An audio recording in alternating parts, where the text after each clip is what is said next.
Ondan sonra götürürük ikinci hədisi. İkinci hədisin ünvanında, bundan sonraki hədisin ünvanında şeyh buyurur ki, "Ez-zubab la yuneccisu ma waqa'a fihi min ma'in aw ghayrihi." Milçək suya və yaxud da başqa bir şeyin içərisinə, yeməyin içərisinə düşərsə, onu nəcis etməz. Milçək və yaxud da onun mislində olan şeylər suya və yaxud da yeməyə düşərsə, onu nəcis etməz. An Əbi Hüreyrə radiyallahu anhu qala Rasulullah sallallahu aleyhi və səlləm İzə vaqa'əz-zubabu fi şərabi əhədikum fəlyəğmizhu thumma liyənzi'hu fəinnə fi əhədi cənaheyhi dəən və fil-əxari şifə. Əbu Hüreyrə radiyallahu anhu buyurur ki, Peyğəmbər sallallahu aleyhi və səlləm belə buyurdu. Əgər sizdən birinizin içkisinə, içdiyi şeyə milçək düşərsə, onu, milçəyi tam olaraq suya batırsın, həmin içkiyə batırsın, sonra çıxartsın. Həqiqətən, milçəyin bir qanadında xəstəlik, o bir qanadında şəfa vardır. Hədisi Buxar rəvayət edib və Əbu Davud rahimehullah rəvayət edib və Əbu Davud rahimehullahın rəvayətində əlavə var. Həmin əlavədə Peyğəmbər sallallahu aleyhi və səlləm buyurur ki, və innəhu yettəqi bi cənahihi'l-ləzi fihi'd-də. Həqiqətən milçək təhlükə zamanı nə edir? Xəstəlik olan qanadı ilə qorunur. Yəni xəstəlik olan qanadını önə verir. Yəni suya düşdü, görür ki, artıq suya və yaxud da nəyinsə içərisinə düşür. O zaman deyir ki, xəstəlik olan qanadını önə verir.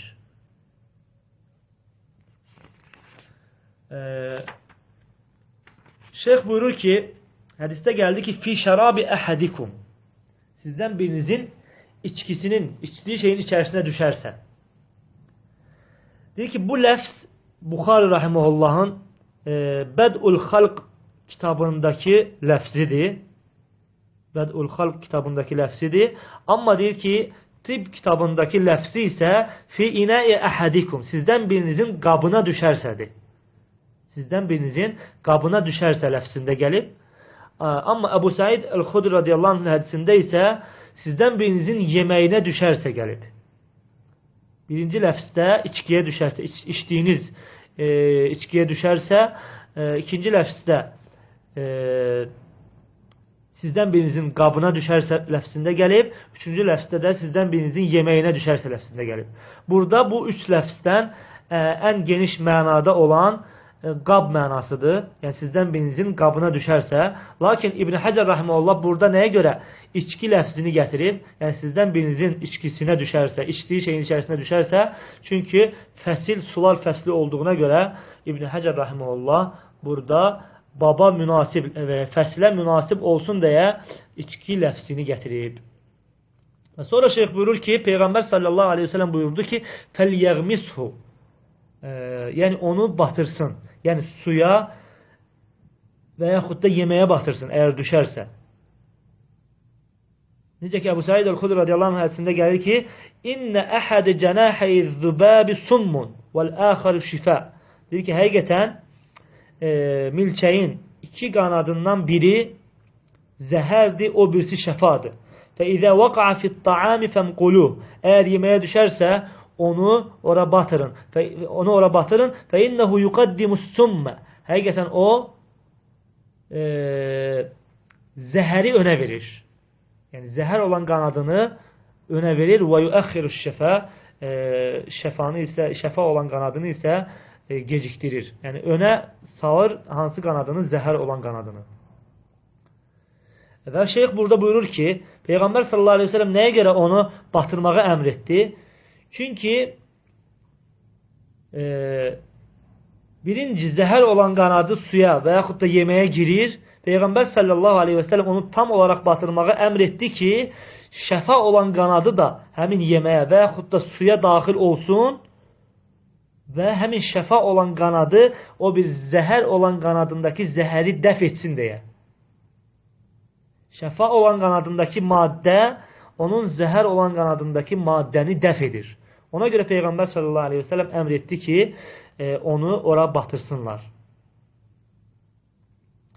Bu da Peyğəmbər sallallahu aleyhi və səlləmin buradakı əmri yönləndirmə, nəsihət əmridir. Vaciblik əmri deyil. Vaciblik bildirən əmr deyil. Və sonra şeyx buyurur ki, hədis milçəyin pak olmasını bildirir, təmiz olmasını bildirir. Həqiqətən o nəcis deyildir və suya və yaxud da bir mayəyə düşərsə onu nəcis etməz və orada olan suyu fəsad etməz. Çünki Peyğəmbər sallallahu aleyhi və səlləm onu o suya batırmağı əmr etdi, amma o suyu tullamağı əmr etmədi. Və sonra şeyx buyurur ki, milçəyə həmçinin ona oxşar şeylər qiyas oluna bilər. Hansı şeylər? O şeylər ki, o həşaratlar ki, onların bədənində axan qan yoxdur. Necə ki, milçək kimi onların bədənində qan axmır. Yəni, bədənində qan axmayan başqa həşaratları da milçəyə qiyas etmək olar. Amma deyir ki, bilmək lazımdır ki, o həşaratlar nəcasətdən törənən həşaratlar olmasın. Nə qədər ki, nəcasətdən törənən həşaratlar deyil və bədənində də qan axmır, qan yoxdur. Çünki qan nəcisdir, qan olarsa olmaz. Nə qədər ki, qan yoxdur, milçək kimi bunlar da artıq milçəyə qiyas olunur. İbn Hüseymin rahimehullah bu hədis barədə nə deyir? İbn Hüseymin rahimehullah buyurur ki, Peyğəmbər sallallahu aleyhi ve sellemin bu sözünü gətirir. Peyğəmbər sallallahu aleyhi ve sellem deyir ki, فَإِنَّ فِي أَحَدِ جَنَاحَيْهِ دَاءً وَفِي الْآخَرِ شِفَاءً. Həqiqətən onun iki qanadının birisində xəstəlik, o birisində şəfa var. Buyurur ki, Subhanallah. Şeyx buyurur ki, Subhanallah. Deyir ki, Allah Resulü sallallahu aleyhi ve sellem tibb fakültəsindən deyir ki, çıxmamışdı. Tibb fakültəsini bitirməmişdi. Lakin deyir, ona vəhiy gəlirdi. Yoxsa deyir, o zamanda hardan bilərdilər ki, milçəyin bir qanadında xəstəlik, bir qanadında şəfa vardır. Şək yoxdur ki, Peyğəmbər sallallahu aleyhi ve sellem Allah-u Teala'nın ona etdiyi vəhiy ilə bunu bilmişdi. Peyğəmbər sallallahu aleyhi ve sellem və bundan bunu insanlara nəsihət etib bildirmişdir ki, yəni bunun zəhərindən xilas olması üçün. Sonra buyurur ki, Əbu Davud rahimehullahın rəvayətindəki ləfzindəki əlavəni gətirir Şeyx İbn Hüseymin rahimehullah. Buyurur ki, o əlavədə Peyğəmbər sallallahu aleyhi ve sellem deyir ki, وَإِنَّهُ يَتَّقِي بِجَنَاحِهِ الَّذِي فِيهِ الدَّاءُ. Həqiqətən o milçək xəstəlik olan qanadıyla qorunur. Şeyx buyurur ki, yəni o qorxduğu zaman, yəni suya, içkiyə düşdüyü zaman, ora düşdüyü zaman qorxur və qorxduğu zaman xəstəlik olan qanadını önə verir. Xəstəlik olan qanadını önə verir, onunla qorunur. Bu da deyir ki, onun üçün Allah Teala tərəfindən olan bir ilhamdır.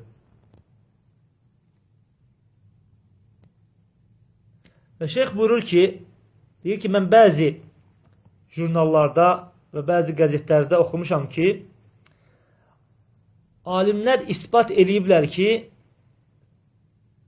həmin qanadda, həmin zəhərli qanadda teyfudiyyə qızdırması var. Şeyx İbn Hüseymin rahimehullah buyurur ki, alimlər isbat eləyiblər ki, yəni bəzi jurnallarda, bəzi qəzetlərdə deyir ki, oxumuşam, alimlər isbat eləyiblər ki, həmin qanadda teyfudiyyə xəstəliyi qızdırması var.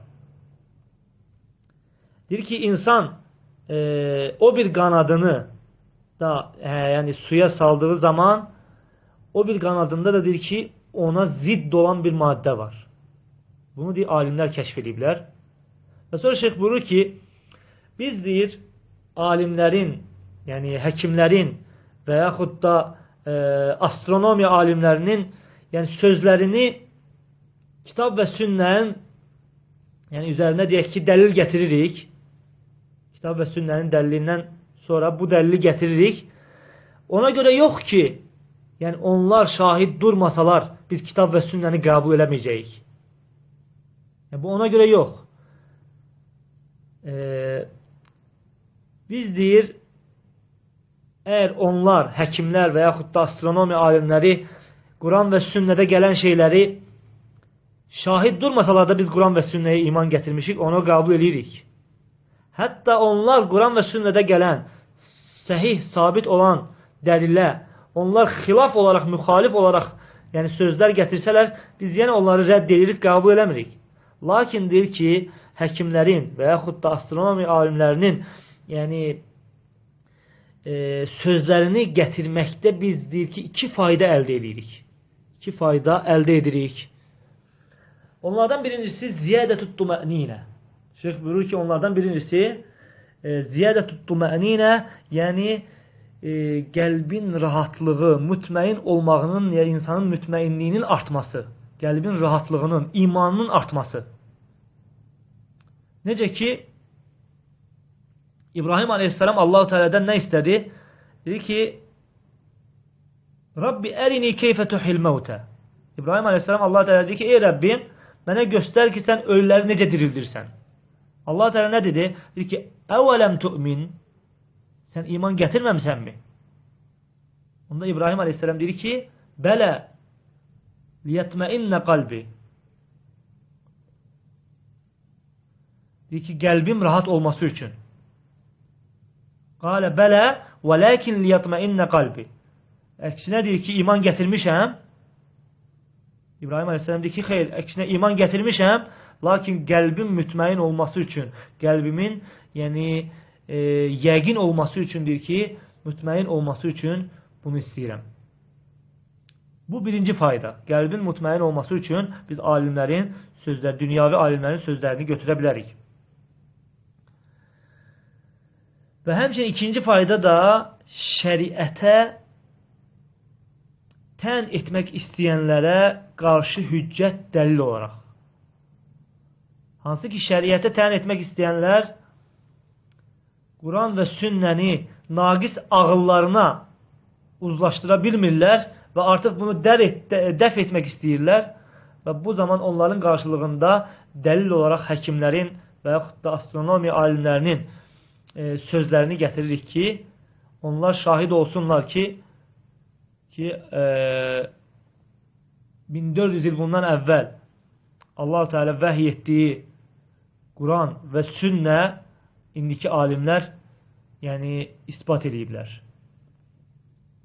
Onlara qarşı dəlil olaraq deyir ki, bunu istifadə etmək üçün bu dəlilləri, bu alimlərin bu sözlərini gətirmək caizdir və bu iki şeyi biz buradan deyir ki, fayda olaraq götürürük.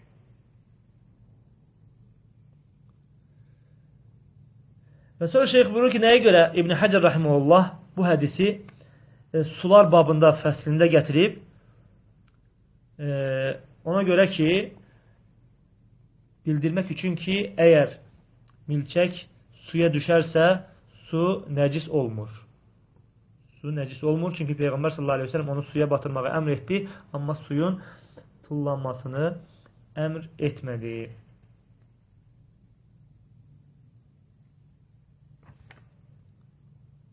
Və sonra şeyx buyurur ki, faydalardan bəyan qudratillahi azze və cəllə və ənəhu qadirun alə kulli şey. Deyir ki, Allah azze və cəllənin qüdrətinin bəyanı vardır ki, Allah təala hər bir şeyə qadirdir. Və şeyx buyurur ki, məlumdur ki, milçək ən zəif, ən aşağı bir məxluqdur. Necə ki, Allah təala Quran-ı Kərimdə onu ən aşağı, ən zəif bir şey kimi vəsf eləyir. Amma bu ən zəif, ən aşağı bir şeydə, ən zəif bir şeydə, bir məxluqda Allah-u Teala iki bir-birinə zidd olan şeyləri cəm eləyib. Onlar nədir? Xəstəlik və şəfa. Bu ən zəif, ən balaca xırda bir məxluqda Allah-u Teala iki bir-birinə zidd olan şeyi, xəstəliyi və şəfanı yəni cəm edib. Bu da Allah-u Teala'nın qüdrətinin kamilliyinə dəlalət edir. Allah-u Teala'nın qüdrətinin kamilliyinə dəlalət edir. İxlasla.com saytı tərəfindən təqdim olundu.